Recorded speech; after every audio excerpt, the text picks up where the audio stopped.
प्रियालो सिंध दरिया सखर बैराज मां प्रियालो जी तरफ़ निकिरंदड़ अबलवाह वेस्ट फेडर जे किनारे ते पोखियल सरकारी क़ीमती 3 वण नामालूम चोर ॻोठ अलहदाद बुर्दी वटां वढे काठ खणी विया।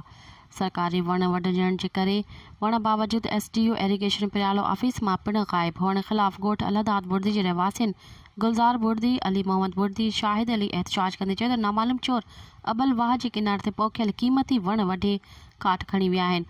हुननि SDO इरिगेशन प्रियालो नवी बख़्श लगारी मथां इल्ज़ाम हणंदे चयो त SDO इरिगेशन इलाइक़े जे चोरनि सां मिलियल आहे। हुन वधीक इल्ज़ाम हणंदे चयो त SDO इरिगेशन प्रियालो नवी बख़्श लगारी इलाइक़े जे चोरनि सां मिली भगत करे हिक ई राति में 3 सरकारी क़ीमती टारियूं वढाए काठ चोरी करायो आहे। हुन चयो त SDO इरिगेशन प्रियालो पंहिंजे ऑफिस में बि नथो वेहे ऐं न ई अचे।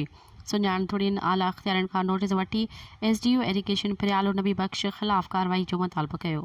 मज़ीद ख़बरनि ऐं तफ़सीलात लाइ विज़िट कयो असांजी वेबसाइट www.awamiNewsHD.com ऐं ॾिसंदा रहो अवामी न्यूज़ HD।